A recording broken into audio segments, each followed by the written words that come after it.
warahmatullahi wabarakatuh. Waalaikumsalam warahmatullahi wabarakatuh. Tabi pun. Ya pun.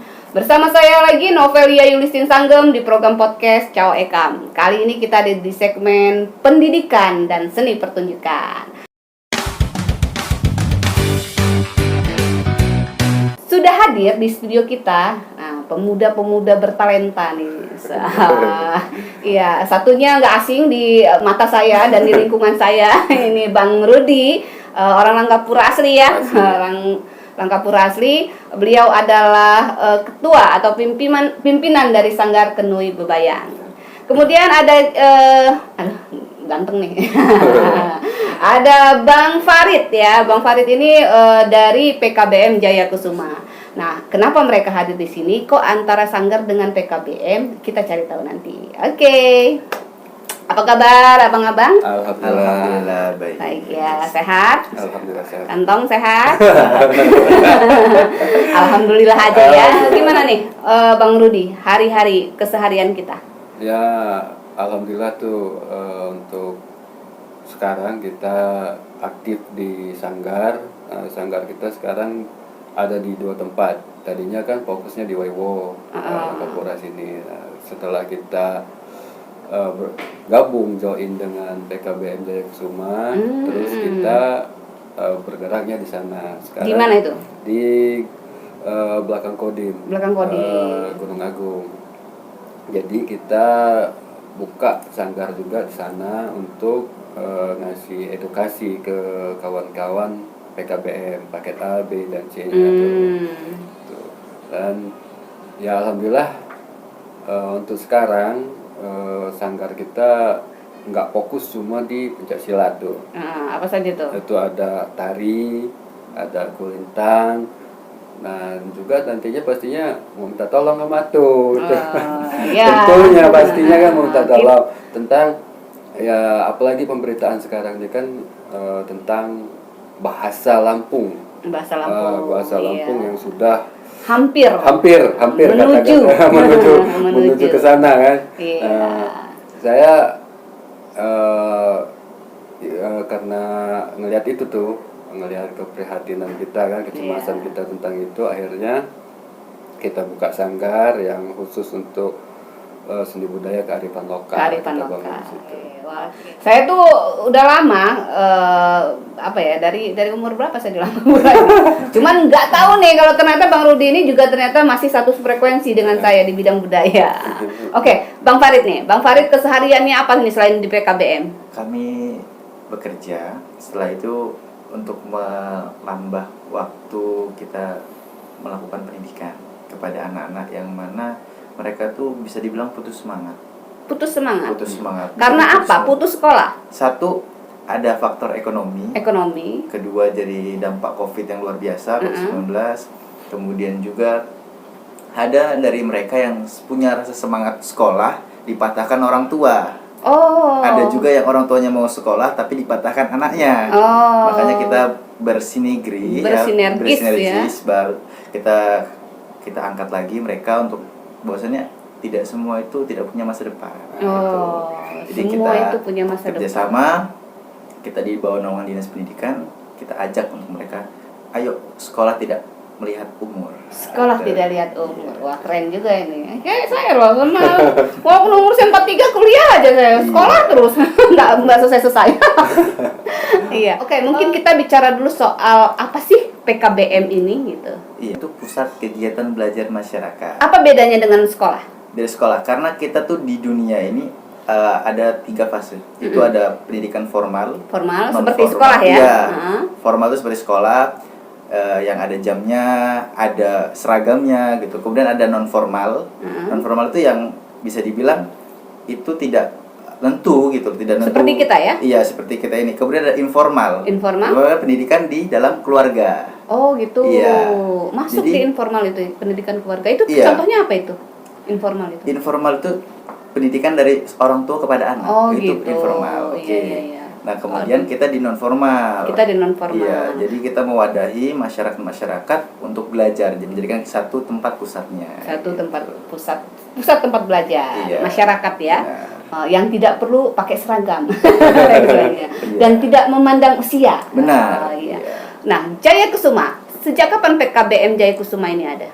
PKBM Jaya Kusuma didirikan tahun 2020. 2020. Namun kita terbentur habis dengan COVID, kemudian akhirnya izin operasional keluar di 2021, akhirnya mulai pembelajaran dari 2021 kita mulai aktif. Oh, 2021 kita aktif, tapi pendirian 2020. Siapa saja tuh yang menginisiasi PKBM ini? Inisiasi itu dari kedua orang tua, karena kita emang punya filosofis kayak kita kalau dibilang punya uang banyak tidak gitu, tapi kan dari ajaran-ajaran Islam yang kita pelajari bahwasannya apabila kita tidak bisa memberikan harta, kita bisa mengurangi ilmu yang bermanfaat, waktu. ya. Nah, mungkin kita masih jauh dari kata harta, mungkin kita bisa memberikan dengan ilmu. Oke. Dari 2020. Nah, boleh tahu siapa aja tuh pengurus yang ada di PKBM? Pengurus itu ada ketua Bapak Ahmad Subagir SAG, kemudian ada sekretaris, kemudian saya sendiri sebagai operator juga, kemudian ada Ibu Tuti Apriani SPD sebagai bendahara, kemudian ada tutor, guru-guru. Berapa tutor kita? Tutor kita alhamdulillah pada hari ini ada 10 guru. Wow, keren. Saya di sini mungkin ingin mengeluarkan unek-unek saya bahwasanya alhamdulillah saya bertemu sama tutor-tutor yang mana hatinya, jiwanya itu luar biasa. Luar biasa ya. Mungkin saya beri A+ itu. Lebih kuat kerelawannya ya. Kerelawannya ya. Sosialnya lebih tinggi ya. Karena kenapa? Karena kita tidak memungut biaya kepada anak-anak yang putus sekolah. Khususnya di usia produktif. Jadi guru juga pun perlu transport gitu. Jadi saya dari mana? Makanya saya akui benar-benar guru tanpa tanda jasa. Disinilah guru tanpa jasa itu ya. Iya benar. Nah, sebelum kita ke PKBM lagi, kita ke Kenui Bebayang. Sejak kapan nih mendirikan Sanggar Kenui Bebayang? Sanggar Kenui Bebayang hampir sama situ, dari 2020. Tapi karena proses akhirnya kita buat di 2022. 2022. Itu sudah legal belum? Atau masih mengalir gitu aja? Masih, kalau kelegalan kita masih sebatas kecamatan tuh. Masih sampai di kecamatan. Nah, kelegalan kita sampai yang untuk dinas pendidikan itu masih dalam proses. Insya Allah dalam waktu dekat selesai. Oh, Sanggar masuk masuk di pendidikan ya? Iya, kalau Sanggar dia masuk di bawah dinas pendidikan. Bukan pariwisata ya? Bukan. Oh ya, siap. Kalau dia perguruan itu dia bisa mengalir bebas aja. Tapi kalau Sanggar itu dia mutlak pendidikan. Oh ya, siap. Nah gitu tuh. Jadi masih di kecamatan ya? Kecamatan. Kecamatan. Nah, Kenui Bebayang ini apa sih kok kayak agak mungkin kalau yang orang Lampung ngerti ya, Kenui itu elang ya? Iya. Ya kan, Bebayang itu apa namanya bayangan. Iya kan? Agak ngebayang gitu istilahnya ya. Iya, dia ngebayang. Kenapa pakai nama Kenui Bebayang? Apa sih Kenui Bebayang itu? Kenui Bebayang itu kan ya memang betul tadi kayak kata Atu, kayak elang, salah satu hewan yang disakralkan kebanyakan masyarakat Lampung. Kenapa dia Kenui Bebayang? Kenui Bebayang itu sebetulnya itu salah satu jurus dalam pencaksilat yang hilang gitu. Iya, yang memang betul-betul hilang gitu. Kayak ke dalam tari, kalau di dalam tari kan ada kenui melayang. Nah, itulah dia. Elang terbang. Disitulah dari cikal bakalnya itu adanya Kenui Bebayang itu. Kenapa saya mau angkat Kenui Bebayang? Supaya kita ingat gitu. Kita ingat lagi kalau memang betul-betul elang itu bukan cuma disakralkan, tapi memang kita ada kecenderungan untuk mempelajari alam supaya bisa berkesinambungan. Nah, kenapa saya buka Sanggar itu? Ya itu tuh supaya kita ingat lagi dengan petuah-petuah dulu. Petuah dulu ya, sebagai orang masyarakat adat kita harus paham filosofi, kita harus mengerti leluhur-leluhur kita dulu ya itu. Artinya Kenui Bebayang itu dulunya adalah sebuah jurus silat. Jurus silat yang kemudian di koreografikan menjadi sebuah tarian. Ya, Oh, tarian. siap. Sudah berapa anggota kita? Anggota kita alhamdulillah udah lumayan gitu. Kalau untuk di Langkapura ini aja ada 40 anak. Dan sudah beberapa kayak kemarin kita di Sidomulyo, itu kawan-kawan Sidomulyo sudah minta bantu kita buka di sana. Dan banyak lagi beberapa tempat yang kita ngajak kita buka bareng di sana gitu. Karena tapi yang jadi agak miris di saya tuh, kawan-kawan yang ngajak kita buka di tempat lain itu kebanyakan malah orang yang bersuku bukan Lampung.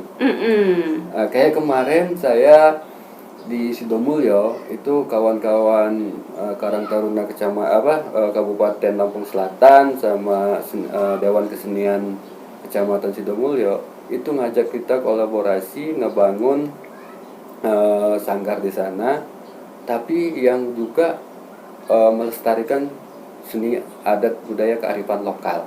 Nah makanya kemarin ngajak saya ke sana ngobrol-ngobrol, alhamdulillah saya dipercaya ke sana untuk buka di sana tuh. Udah buka di sana ya, istilahnya cabang lah ya. Cabang. Tapi yang betul-betul bikin heran itu rata-rata sukunya non Lampung. Iya. Itu. Iya, mungkin yang kawan-kawan kita sekali ekam nih Jo, ya kan, masih belum tersentuh lah ya, masih banyak kesibukan. Bang Parit, anak-anak kita yang ini apakah hanya di Langkapura atau sekitar kecamatan sini atau sebenar Lampung nih sudah ada? Alhamdulillah udah nasional kayaknya. Nasional ya? Maksudnya yang jadi, belajar itu? Oh bisa belajar, nasional ya? Kalau bisa dibilang gitu, karena kalau belajar kita kan tidak melihat tempat. Jadi dari berita satu orang ke orang lain gitu kan. Jadi lebih orang. Oh jadi murid itu boleh dari domisili dimanapun, iya, boleh, bisa. walaupun misalnya dia nggak di kecamatan Langkapura gitu. Iya. Oh gitu. Kita di Sumatera ada dari Aceh. Kalau itu di luar Sumatera ada di Jawa, Jogja, ada di Kalimantan. Untuk datanya nggak apa-apa ya, bisa ya? Data kan bisa dikirim lewat scan. Oh, PDF, maksudnya data gitu. masuk di apa namanya kalau di pendidikan? Dapodik. Di Dapodiknya itu boleh ya? Boleh. Boleh. Oh, gitu. begitu. Kemudian gimana cara pembelajarannya? Jadi kalau jauh kita usahakan untuk ikut online. Karena kita harus mengikuti perkembangan zaman gitu. Bang, selama 2021 kan di Langkapura ya, masuk Langkapura itu ya, masuk Langkapura. Banyak ya anak-anak kita putus sekolah di Langkapura ini. Sebenarnya soalnya saya Langkapura sih.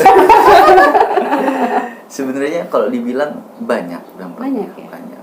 Tapi sebagian dari mereka kan banyak yang udah kenal kerja. Jadi kenapa contoh kasusnya itu mereka kasusnya itu karena satu mungkin kurang support dari orang tua. Orang tua bandel juga misalnya enggak? Ada yang dibilang sedih bandel, ada juga yang bilang kayak orang tua saya ini kerja susah payah, kayaknya saya harus bantu. Lebih baik kerja cari duit daripada saya sekolah. Mungkin pemikirannya sekolah ngeluarin duit, kalau kerja dapat duit. Benar. Itu juga ada yang benar-benar udah semangat tapi orang tua nggak ada uang. Oh, begitu ya. Ya, semoga orang Langkapura di sini ini ada formal, di sini juga ada non formal. Jadi jangan sampai yang namanya pendidikan itu sampai terputus. Iya. Nah guys, menariknya ini antara PKBM dan Sanggar. Terjadi MOU antara mereka berdua. Nah, siapa nih yang akan menjelaskan duluan? Kok bisa ada sinergisitas antara Sanggar dan PKBM ini? Mungkin Bang Rudi dulu. Mungkin ini tuh. Di waktu itu kebetulan kita ada satu acara, jadi kita ketemu lah di situ, ngobrol-ngobrol, akhirnya mungkin jiwa kesosialan kita gitu kali ya, jiwa sosial kita itu nyatu. Karena saya berpikir kawan-kawan yang di PKBM ini gimana caranya keluar dari PKBM bukan cuma dapat ijazah doang. Tapi punya skill yang bisa untuk mungkin setelah dia selesai dari PKBM ada sesuatu yang bisa dia perbuat. yang mungkin bisa menghasilkan yang bisa bernilai ekonomi juga mungkin kan gitu. Juga dari situ kan kita bukan cuma pencaksilat tuh yang kita ajarin ya, kan, yang di situ bukan ajarin sih apa berbagi kan. Kita juga memanfaatkan barang-barang bekas. Gimana caranya barang bekas ini kita jadiin sesuatu yang bernilai ekonomis. Nah dari situlah tuh akhirnya kita juga ada beberapa kawan-kawan seniman sama kawan-kawan pelaku pengrajin yang betul-betul jiwa sosialnya itu tinggi, yang mau berbagi tanpa berpikir saya dapat apa nanti enggak gitu. Tapi alhamdulillah setelah kita berjalan kita ngerasain ada kepuasan, asik sih gitu tuh. Nah jadi yang dari situlah awalnya kenapa sanggar kita bisa kerjasama dengan PKBM. Bisa. Oh gitu. Jadi ada jiwa sosial ya, bahwa anak-anak didik ini bukan hanya sekedar lulus akademik saja ya, tapi ada skill yang dipunya dari Kenoy Bebayang ini adalah seni ya, seni pertunjukan, ada seni budaya lebih ke Lampung ya. Iya, lebih ke Lampungan ya. Nah, kenapa ambil Kenoy Bebayang? Sebelum minum dulu Bang. Oh, boleh. Ya, kopi Lampung ini. Cuman Bang Mirhan belum kirim. Jadi waktu itu karena emang kayaknya kita kan memang semuanya harus butuh uang, benar. Kita sosial lagi ya. Karena membuat transport mereka gitu. Karena di sini kita nyari yang benar-benar kita bakal minta tolong gitu. Kita tolong, kita kerjasama, kita berbagi ilmu gitu kan. Sedangkan anak-anak yang di paket ini tuh tidak hanya anak-anak yang di bawah umur 20 aja. Jadi ada yang 21, ada yang 30, ada yang 40, dan paling tua kemarin ada 50. Tapi semangat belajarnya Masya Allah. Semangat belajarnya ya. Oh gitu. Iya. Jadi akhirnya kita kerjasama, Bang, gimana sih? Kayaknya kalau kita modal minim tapi hasilnya nggak main-main gitu, anak-anak puas. Jadi akhirnya kita ngobrol, kita sepanjang malam sampai kopi habis ya. Kita menemukan cetusannya, langsung akhirnya gimana kalau kesenian kita sampingin sama pembelajaran. Jadi kan asik tuh. Kita pembelajaran Kamis, Jumat, Sabtu, minggunya kita akan ada kesenian gitu. Alhamdulillah anak-anak kami yang belajar antusias. Mereka kayaknya malah lebih suka yang nunggunya keseniannya. Iya, menarik menurut mereka kan. Jadi belajar untuk buat puisi, kan puisi bahasa Lampung. Walaupun kita nggak paham, tapi kan, orang Lampung kan. Orang logatnya aja udah cocok. Ya kan, kemudian habis itu kita belajar untuk melukis, kita mengenal pahlawan-pahlawan Lampung kembali. Jadi kayak kita cocok nih gitu. Akhirnya sampai kita membuat kerjasama dan tantangan, dan alhamdulillah sampai saat ini kita masih bisa bekerja sama. Sejak kapan itu kerjasama? 2022. Iya, satu pesan ya untuk masyarakat ya. Jangan terlalu, saya nggak bisa ngomong Lampung, saya nggak bisa tari Lampung. Nggak semua harus kita pelajari, ya kan? Betul. Yang minimal dengan kecintaan kita terhadap Lampung, ada satu yang harus kita minimal kita cintai dulu, baru kita lestarikan. Ya, itu nggak boleh. Kayak saya nggak harus kok, nggak harus bisa nari. Betul. Saya bisa bersilat lidah. Iya, kalau itu cocok ya. Oke, keren banget ya. Jadi memang ada sinergisitas di bidang sosial yang akhirnya tercipta sebuah pendidikan, pelajaran di bidang seni antara PKBM dan Kenoy Bebayang. Nah, kita juga boleh kok Cawekam nanti bisa bantu-bantu, khususnya kalau di Cawekam ini kan memang fokus di aksara. Dia lebih ke bahasa dan aksara Lampung ya. Tapi kita kalau soal bahasa sastra nanti kita undang lah, kita ajak dosen atau praktisi-praktisi yang nanti bisa belajar. Tapi kita nggak bisa fokusin mereka sebulan sekali atau sekali datang untuk mengabdi ya. Ini banyak kok mereka yang mau mengabdi untuk masyarakat. Nanti kita kalau memang mau ada satu momen rutinitas untuk kita belajar aksara Lampung yang nantinya awalnya aksara sekarang, nanti baru kita bicara aksara kuno. Biar adik-adik kita, masyarakat kita bisa membaca naskah-naskah kuno yang lampau. Ya, ini kalau disetujui nih sama mereka ya. Setuju banget itu tuh. Justru kalau boleh sedikit cerita, sebetulnya Kenoy Bebayang ini dia itu muncul itu karena ngelihat jejak-jejak pendahulunya. Ya salah satunya itu novel. Kalau saya ini Bang bisa, tapi nggak punya murid. Nah ini muridnya. Ini tuh awalnya kayak Kena Ibu Bayang itu saya kemarin itu dari keponakan. Karena saya berpikirnya gini tuh, kalau dulu kita lagi duduk-duduk kayak gini, terus ada anak kecil lewat itu pasti ngebungkuk badannya. Ya. Tapi kalau sekarang itu ber aja lah. Nah itu satu. Kan dulu pendahulu kakek buyut kita itu yang diutamainnya itu pasti kan etikanya. Nah, beda sama sekarang gitu tuh. Apalagi ditambah dengan kenakalan remaja yang sekarang kita tahu kan, geng motor lah, tawuran apalah gitu. Nah kalau kita kasih kegiatan-kegiatan gitu sedikit-sedikit otomatis kan agak berkurang tuh. Nah kenapa itu awalnya saya di rumah tadinya itu bikin buka-buka sanggar itu, ya itu tuh tujuannya. Nah alhamdulillahnya ya nyebar gitu kan, nyebar ke kawan-kawan ponakan-ponakan itu di sekolah-sekolahnya. Akhirnya banyak lah itu anak-anak yang ikut. Nah ditambah lagi dengan adanya PKBM ini juga kan ada sedikit kata-kata dulu pakai begitu, cintai tempat di mana engkau berada maka engkau akan dicintai tempat itu. Besarkan tempat di mana engkau berada maka engkau akan dibesarkan tempat itu berada. Nah ya kayak kata itu tadi kan, apa sih Lampung? Apa sih orang Lampung?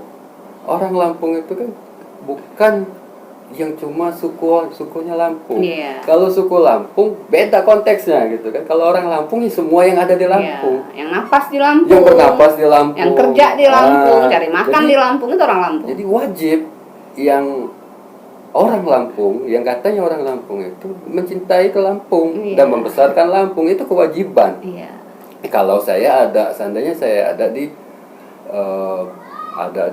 Jakarta, ya saya wajib membesarkan budaya sana tanpa menghilangkan identitas suku saya gitu. Sama dengan yang lain-lain yang di sini gitu. Iya, karena kalau di Lampung itu kita harus mulai dengan kelampungannya. Tunjukkan kelampungan kamu. Nah, bicara Lampung, kenapa sekarang ini banyak anak-anak yang tidak beretika? Mungkin sekarang ini apa namanya, Gen Z ya. Gen Z itu, maka generasi-generasi kita yang belum ke arah yang ini, maksudnya masih kayak kita inilah ya, di atas, bukan juga kolonial, bukan juga milenial ya kan, bukan juga Gen Z, kita ini ke arah ini calon purba kayaknya. calon kolonial. Ini kita harus mulai mengajarkan generasi untuk kembali ke masyarakat adat, kembali ke lampungannya, yaitu kearifan lokal itu jati dirinya adalah soal adab. Adat itu kalau dia orang adat dia pasti beradab. Kalau dia masyarakat adat dia pasti orangnya beradab. Mau itu Lampung, mau dia suku Jawa, mau suku apa, pasti ketika dia bicara adat, saya orang adat, saya orang suku A atau suku B, itu pasti orang yang punya adat. Tapi kalau yang sudah nggak punya etika itu biasanya lupa dengan keadatannya. Ini yang kalau pernah dengar paket A, B, C itu ya. Nah ini kalau mungkin bisa dijelaskan deh. Untuk program pembelajaran kami ada seminggu ada 4 kali. Nah itu kami usahakan untuk tatap muka. Nah, apabila jauh bisa melewati online karena udah perkembangan zaman, dan kami usahakan kalau emang bisa sebulan sekali lah. Masa nggak tahu tempatnya ya kan, tempat belajarnya nggak tahu, gurunya nggak tahu. Jadi untuk perkenalan gitu. Jadi kita minta untuk datang. Kemudian program kita untuk pendidikan kita juga alhamdulillah udah mulai memfasilitasi seperti komputer gitu, karena kita akan di zaman yang modern semua udah pakai online, pakai komputer, kita udah mulai menyicil ya ibaratnya kan, untuk mereka lebih berkembang. Jadi mereka belajar untuk komputernya oke gitu, untuk pendidikannya oke gitu.